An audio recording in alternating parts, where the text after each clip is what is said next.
अमेलिकाइट्स और एमोराइट्स, दो बहुत ही ताकतवर कबीले जो फ़लस्तीन में आबाद हो ही रहे थे। And at the same time बनी इसराइल इजिप्ट से भागकर आज़ाद होकर वापस अपने वतन फ़लस्तीन की तरफ पलट रहे थे। जैसे ये फ़लस्तीन की तरफ वापस आए तो यहाँ पहले से ही ये दो कबीले मौजूद थे। तो अल्लाह ने मूसा अलैहिस्सलाम को हुक्म दिया कि बनी इसराइल के कबीलों को इन दोनों कबीलों से जंग के लिए तैयार करो। मूसा अलैहिस्सलाम ने बिल्कुल ऐसा ही किया और पूरा बनी इसराइल जंग के लिए तैयार हो गया। मूसा अलैहिस्सलाम ने जंग से सिर्फ एक रात पहले अमेलिकाइट्स की ताकत का अंदाज़ा लगाने के लिए बनी इसराइल के कुछ जासूसों को अमेलिकाइट्स की तरफ भेजा।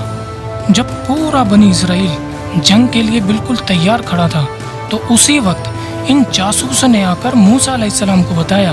कि अमेलिकाइट से लड़ना इम्पॉसिबल है, क्योंकि वो हमसे ज़्यादा ताकतवर हैं और अमीर लोग भी हैं और उनके पास हमसे ज़्यादा बेहतर हथियार भी हैं।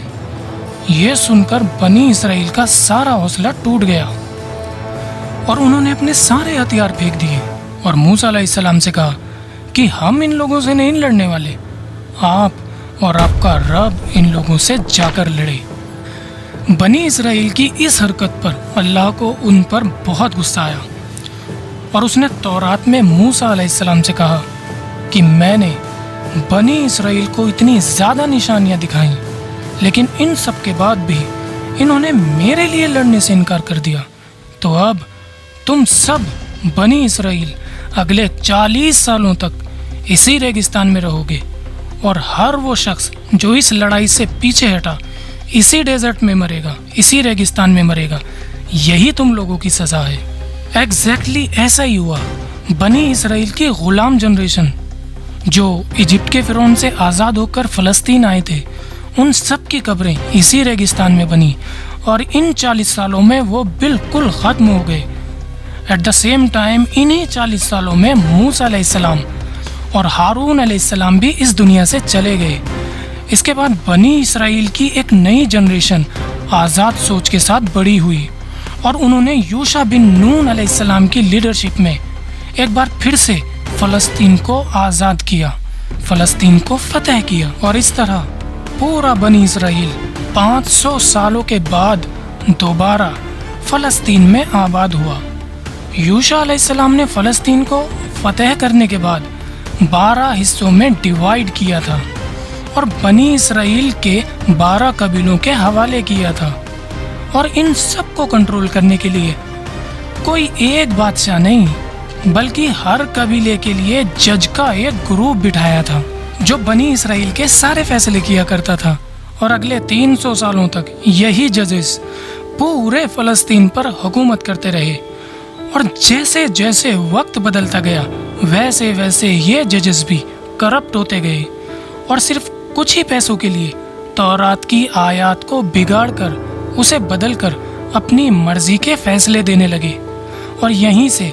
तौरात जो मूसा अलैहिस्सलाम पर नाजिल हुई थी उसमें भी बदलाव करने लगे, जिसकी वजह से तौरात का असल वजूद इस दुनिया से ख़त्म होने लगा। और ये जजेस इतने करप्ट थे कि अल्लाह ने इन्हें रोकने के लिए अपने पैगंबर्स भी भेजे,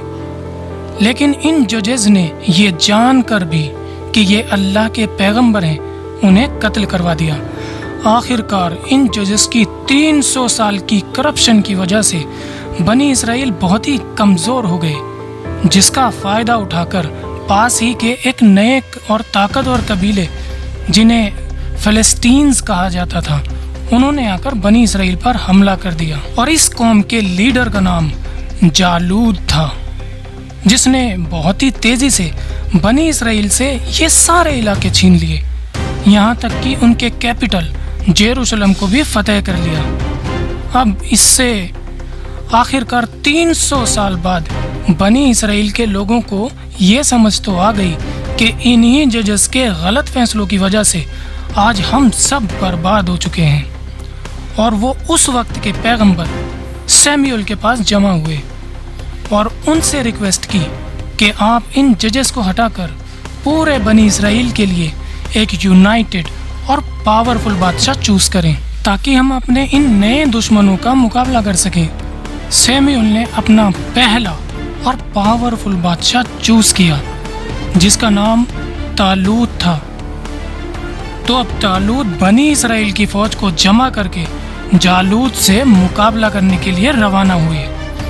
جنگ سے پہلے جالوت اپنی فوج سے سامنے آیا اور بنی اسرائیل کو لڑنے کے لیے چیلنج دیا، لیکن کافی دیر تک بنی اسرائیل سے آگے آ کر کسی نے بھی اس کے چیلنج کو ایکسیپٹ نہیں کیا، کیونکہ جالوت سے لڑنا کوئی آسان کام نہیں تھا۔ یہودیوں اور ماڈرن اسٹیمیٹس کے مطابق جالوت کی ہائٹ کم سے کم 9 فٹ کی تھی۔ آج کل لوگ سمجھتے ہیں کہ جالوت کچھ زیادہ ہی بڑا، جیسے کسی پہاڑ کی ہائٹ جتنا، لیکن یہ بالکل غلط ہے، کیونکہ جالوت کی ہائٹ کے برابر ماڈرن زمانے میں بھی ایک انسان پیدا ہوا ہے جو رابرٹ وارڈلو تھا، جس کی ہائٹ کو دیکھ کر جالوت کی ہائٹ کا اندازہ لگایا جا سکتا ہے۔ جالوت کافی دیر تک کھڑے ہو کر بنی اسرائیل کو چیلنج کرتے رہا۔ آخر کار بنی اسرائیل سے ایک نوجوان داؤد سامنے آیا۔ لوگوں نے داؤد کو سمجھانے کی کوششیں بھی کی کہ ایسا مت کرو، کیونکہ جالوت اور داؤد کی ہائٹ میں لگ بھگ اتنا ڈیفرنس تھا، اور جالوت بھی اس چھوٹے سے لڑکے کو دیکھ کر ہنسنے لگا۔ لیکن جیسے ہی لڑائی شروع ہوئی تو داؤد نے ایک پتھر کا ٹکڑا گھما کر جالوت کی طرف پھینکا، اور یہ پتھر سیدھا جا کر جالوت کے متھے پر لگا اور اس کی تقدیر پھوٹ گئی، اور وہ وہاں سب کے سامنے داؤد کے صرف ایک ہی وار سے زمین پر گر پڑا۔ اپنے لیڈر کو اتنی آسانی سے نیچا گرتا دیکھ کر جالوت کی فوج کا پورا مورال ٹوٹ گیا، اور پھر یہ دیکھ کر طالوت نے بھی بنی اسرائیل کو حملہ کرنے کا حکم دیا، اور کچھ ہی دیر میں جالوت کی پوری فوج یہ جنگ چھوڑ کر بھاگ گئی۔ جنگ میں داؤد علیہ السلام کی بہادری دیکھ کر وہ پورے بنی اسرائیل میں ایز اے واریر مشہور ہوئے، اور طالوت کے بعد داؤد علیہ السلام پورے بنی اسرائیل کے بادشاہ بن گئے۔ داؤد علیہ السلام پورے فلسطین کے سب سے طاقتور بادشاہ تھے، لیکن ان کی وفات کے بعد ان کے بیٹے سلیمان علیہ السلام، ان کو اللہ نے ایسی طاقت دی تھی جو پوری دنیا میں آج تک کسی کو بھی نہیں ملی۔ مطلب سلیمان علیہ السلام کو اللہ نے ہواؤں، پرندوں، جنات، ان سب پر کنٹرول دیا تھا، اور اسی طاقت کا یوز کر کے انہوں نے اپنے کیپٹل یروشلم میں ایک بہت بڑی مسجد بنائی، جسے آج ہم ٹیمپل آف سلیمان کے نام سے بھی جانتے ہیں۔ یہ ٹیمپل اس زمانے میں دنیا کی سب سے بڑی بلڈنگز میں سے ایک ہوا کرتا تھا، اور کہا جاتا ہے کہ یہ صرف ایک عبادت کی جگہ ہی نہیں بلکہ بنی اسرائیل کا پارلیمنٹ بھی تھا،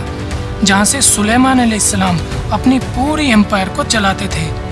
سلیمان علیہ السلام کی وفات کے بعد بنی اسرائیل نے ان کے بیٹے رہوبوام کو پورے فلسطین کا نیا بادشاہ بنایا، لیکن رہوبوام اپنے والد سلیمان علیہ السلام کی طرح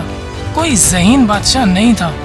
جس کی وجہ سے پورے فلسطین میں اس کے خلاف بغاوتیں ہونے لگیں، اور اس طرح سلیمان علیہ السلام کی یہ عظیم امپائر 2 حصوں میں ڈیوائیڈ ہو گئی، اور اس ڈویژن میں ایک طرف بنی اسرائیل کے 10 قبیلے آباد ہوئے اور دوسری طرف صرف 2 قبیلے رہے، اور یہ سب آپس میں ہی لڑنے جھگڑنے لگے، جس سے اگین بنی اسرائیل اتنے کمزور ہوئے کہ ایک نئے قبیلے نے آ کر بنی اسرائیل کے ان 10 قبیلوں پر حملہ کر دیا، اور بنی اسرائیل کے ان 10 قبیلوں کو ہمیشہ کے لیے فلسطین سے نکال دیا۔ یہودی اسکالرز کے مطابق یہ قبیلے فلسطین کو چھوڑ کر ایسٹ کی طرف گئے اور وہیں پر آباد ہوئے۔ آج بہت سے اسکالرز کا یہ ماننا ہے کہ یہ 10 قبیلے کوئی اور نہیں بلکہ افغانستان اور پاکستان کے پٹھان اور پختون قبیلے ہیں۔ اب پیچھے فلسطین میں صرف 2 ہی قبیلے رہ گئے تھے، اور ان میں بھی ایک بڑا قبیلہ یہودا قبیلہ تھا، اور اسی قبیلے کی وجہ سے آہستہ آہستہ ان کا نام بنی اسرائیل سے چینج ہو کر یہودی پڑا۔ سبسکرائب